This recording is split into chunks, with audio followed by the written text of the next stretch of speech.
Hello ladies and gentlemen, it's Game204 here bringing you another Minecraft World War II Battle build tutorial. In this tutorial we'll be going ahead and building the IJN Yudachi. The Yudachi was the fourth of 10 Shiratsuyu-Class destroyers built for the Imperial Japanese Navy under the Circle 1 program. The Shiratsuyu-Class destroyers were modified versions of the Hatsuru-Class, and were designed to accompany the Japanese main striking force and to conduct both day and night torpedo attacks against the United States Navy as it advanced across the Pacific Ocean. According to Japanese naval strategic projections, despite being one of the most powerful classes of destroyers in the world at the time of their completion, none survived the Pacific War. Yudachi, built at Sabaspo Naval Arsenal, was laid down on October 16, 1934, launched on June 21, 1936, and commissioned on January 7, 1939. Yeah, so very cool looking ship and their IJN destroyer for you guys to add to your fleets, and a pretty interesting one to say the very least about it as well. Overall, it's a really nice build, came out really cool, and it's been a little while since we've done a destroyer for our BAFTA build, so it's fun to get another one out there for you guys. Anyways, it's a pretty good looking ship here, and it's definitely a pretty good capable one. One of the main things you'll notice with it is that it definitely was more of a torpedo kind of focused destroyer, and what I mean by that is it was equipped with 5 12.7 centimeter basically type 3 naval guns, but the only AA on it was 2 13.2 millimeter AA guns, and that was on the early version. I believe later on they added like a few more 13.2 millimeters, and then they also added 2 Japanese version of the Bofors. So it really did not have a lot of AA for being basically a destroyer and meant for kind of screening operations, but it also did have 8 24-inch 160 millimeter torpedo tubes, so it was very capable in the torpedo field for sure. But yeah, really nice looking destroyer, and let's go ahead and take a look at it. So start off with, we have obviously the bow of the ship here, equipped with our first turret here that has the first set of 152 millimeter guns, or 127 millimeter guns. We then have the conning tower here, the bridge, all that fun stuff, lifeboats on the side here, the first smoke funnel. We have our first basically torpedo launcher system here, so that's okay right here. And we have our secondary funnel here. We have the positions here. We have the 2 AA gun positions, so this is basically designed to be the later version of the Yudachi. We have the section here and all that stuff. We have another torpedo basically set up right here. And then coming back here, we have our rear mast and our 2 rear turrets and all that stuff. So it's a really nice looking ship, pretty simple and pretty straightforward, and a nice little destroyer to add to all your BAFTA build fleets and all that stuff. And yeah, with that, let's go ahead and move into the tutorial by beginning with our first layer. Alright guys, going ahead and moving into our first layer, we're going ahead and beginning with layer 1. Now for layer 1, to go ahead and get started with here, we're going to be going ahead and placing down a brick top slab, which will be positioned just like this. Now, I want to go ahead and mention exactly where the water level needs to be to make sure you position this correctly. So this brick top slab is going to be sitting basically at the surface of the water. Your water level here should be at about this point here, represented by the blue wool, and this is where your brick top slab should be. So it basically should be barely underwater, and the top of this brick top slab should be completely visible. Anyways, once you have that sorted out, we're going to go ahead and place down a row of 1, 2, 3, 4, 5, 6, 7, 8, 9, 10, 11, 12, 13, 14, 15, 16, 17, 18, 19, 20, 21. Red concrete blocks back, a brick top slab. We're going to go ahead and then skip a space and then place down a red concrete block on the back here like so. After that's done, we're going to go ahead and go back up to the front, and we're going to go ahead and go work our way out to the sides. We're going to go ahead and go to the 3rd red concrete block back. We're going to place down, in case you would, top slab, followed by 1 and 2 brick top slabs, 2 upside down brick stairs, and then 1, 2, 3, 4, 5, 6, 7, 8, 9, and 9 red concrete blocks, 2 brick upside down stairs, and 2 brick top slabs. Going over here, we're going to go do the same thing. So just like this, take a red concrete, run this all the way along here, and again, it's going to be the same lengths on both sides here. When we get to this point right here, we're going to go and place down 2 end rods, going ahead and going back from these brick top slabs. If you do not have access to basically, or if end rods do not work underwater for you, your very simple fix is to use birchwood fence gates or something of that sort. That's pretty much the next best thing you're really going to be able to do here for the propeller shafts. And then on the tips here of these end rods, we're just going to place down a skeleton skull.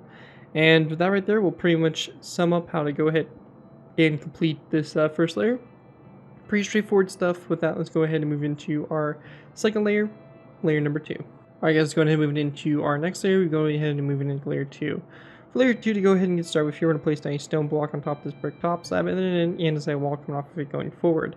From the stone block, we're going to go and place down a row of 1, 2, 3 stone blocks back. We're going to go and go to the last 2 stone blocks and place down 2 andesite walls to both sides like so. After that, we're going to go and then place down a brick upside, or a stone upside down stair on both sides like that in front of those andesite walls. After that's done, we're going to go and then take our stone blocks. We're going to place down a row of 3 across. We're going to go and then place down a second row, a third, fourth, and fifth row of 3 of stone full blocks going all the way across here. And on the ends here of these basically rows of 5 here, we're going to place down dark oak with buttons along the side.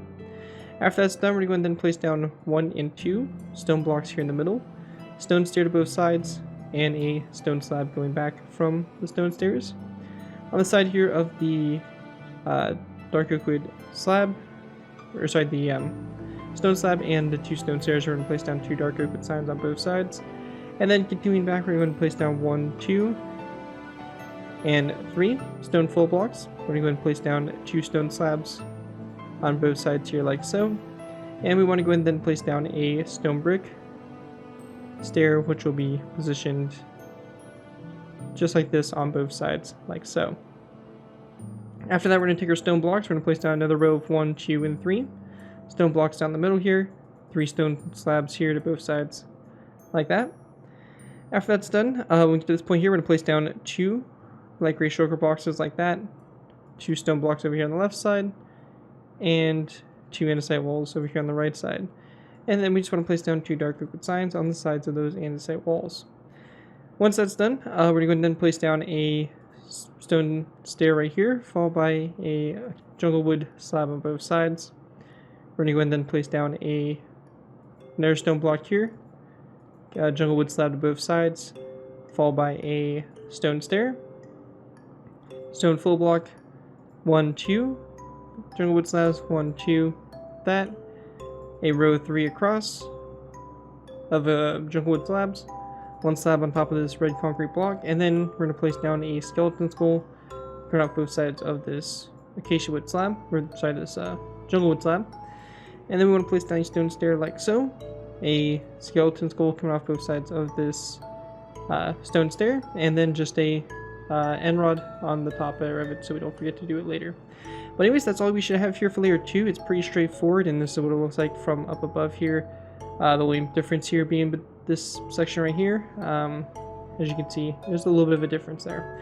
Anyways, that's it for what we have for layer number 2. With that, let's move into layer number 3. Alright guys, moving on to our next layer, we have layer number 3. For layer 3, to go ahead and get started with here, we're going to go and place down a brick slab, or a stone slab on top of this andesite wall.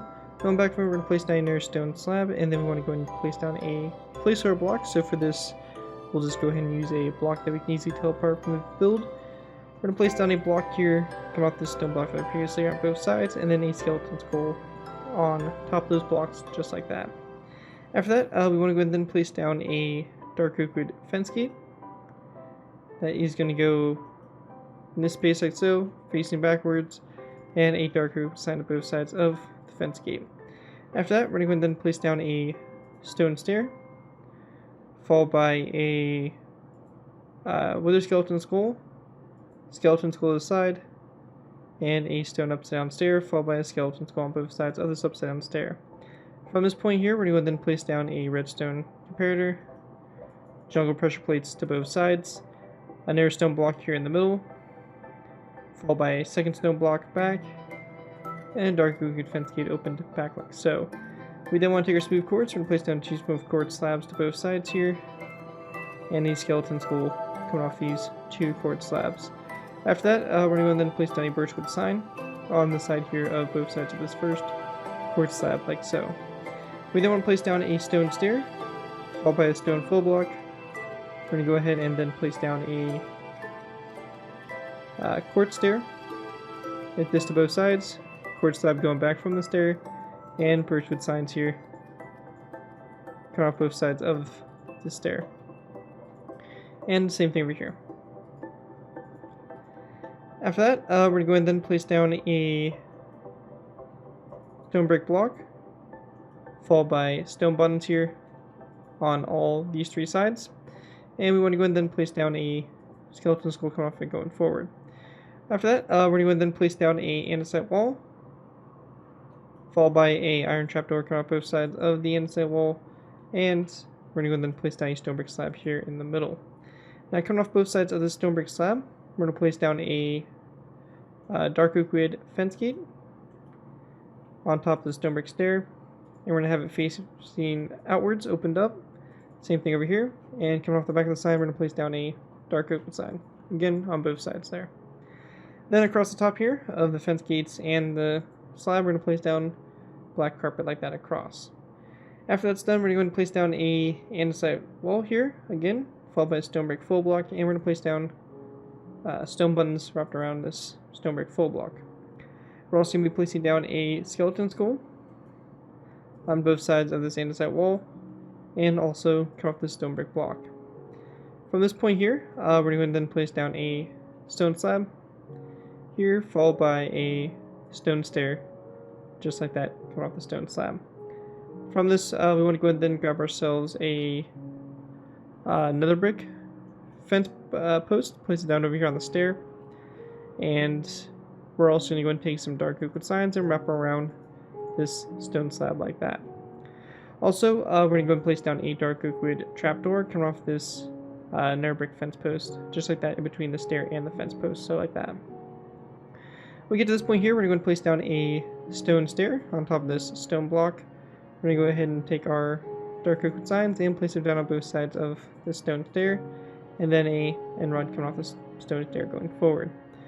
We're then going to place down a stone upside down stair, followed by a stone stair like this, and then 1 and 2 stone brick or skeleton skulls on the side here, one over here, and then a wither skeleton skull like that coming off that stair. Dark oak wood fence gate coming off the stair, and a dark oak wood sign here to both sides, just like that. After that's all done, that's going to pretty much wrap up what we have here for layer 3. And with that, we're going to move into our next layer, layer number 4. I guess moving on to our next layer, we're going to go ahead and move into layer number 8. I guess going ahead and move into our last 5 layers, we have layers 4 through 8. For these layers, to go ahead and get started with here, we're going to place down a stone upside down stair on top of this stone full block, and around this upside down stair, we're going to take our dark oak wood signs, and we're just going to go and wrap them around like so. We then want to place down an item frame on these 3 sides of the stair. On the item frames to the sides here, we're going to rotate the black bed so the pillow faces toward the back, and over here we're going to go and rotate the pillow so it faces toward the back over here on this side as well. On the front here, we're just going to place the bed in here and rotate it so the pillow faces downwards like so. From this point, we're going to go ahead and then place down a andesite wall going back from the stone upside down stair. We then want to place down a skeleton skull to both sides of the andesite wall, followed by a stone stair on top of the dark oak wood fence gate, and then a stone block on top of this one right here for the funnel. Now going ahead and focus our attention for the front here, we're going to go and place down a redstone repeater with the notches flicked apart like that on top of the stone block, and then going back from it, we're going to place down a stone brick stair. On both sides of the stone brick stair, we'll be going ahead and placing down a dark oak wood sign like that. After that, we're going to place down a dark oak wood fence gate, followed by a second fence gate up, and then we're going to place down 2 end rods going up like this. One's coming up to the sides here, and then a skeleton skull coming off the end rod there on the center. After that, we're going to then place down another brick stair like that. We're going to then place down a andesite wall on top of this one, followed by a wither skeleton skull on top of it, and a lever here on top of these 2 iron trapdoors. After that, we're going to then place down a stone brick slab on top of the fence gate, or on top of the wall there, and then we're going to place down an item frame and a snowball in the item frame like so. After that, going ahead and going back to the rear mass, we're going to take our dark oak wood fence gates. We're going to place down a fence gate on top of the stair like so, open it toward the front, another fence gate up like that, And then we want to place down a end rod going up, followed by an end rod coming off that end rod to both sides, like so, for the rear mast. And then we're going to take some black carpet. We're going to place down 1 and 2. Black carpets on the airbrake fence post and dark oak wood trapdoor. And then a stone button on top of this stone upside down stair, like so on the rear turrets. Once that's done, we're going to go ahead and grab ourselves some barrier blocks if you have access to them. We're going to go ahead and place down 1, 2, and 3 barrier blocks coming off the end rod there, up there in the front. We then want to go ahead and drop down from the barrier blocks and place down 1 and 2 more. Down like so. We're then going to go ahead and go over 1 and 2 barrier blocks. We're going to go and drop down again one more time. We're going to go 1, 2, 3 barrier blocks back, just like that. And then for this, we're going to take some stone buttons and we're going to place them down here along the sides here. So 1, 2, 3, 1, 2, 1, 2, and 1, 2, 3 there across the bottom. And once you have that all complete there, that is going to wrap up my tutorial here for the IJN Yudachi, sorry. And with that, that's going to pretty much wrap up this tutorial. I hope you guys do enjoy the build and are able to put good use. If you do use this build, do I say you guys give me proper credit for it. This will be linked from the build link to my channel or this video if this does appear on any social media sites. As long as you guys give me proper credit for it, you're free to use it for projects you guys are working on. Overall, enjoy the build and have fun with it and all that fun stuff. But yeah, other than that, thank you guys all so much for watching. As always, don't forget to like, comment, and subscribe. It's been great to do it for, and I'll see you guys next time.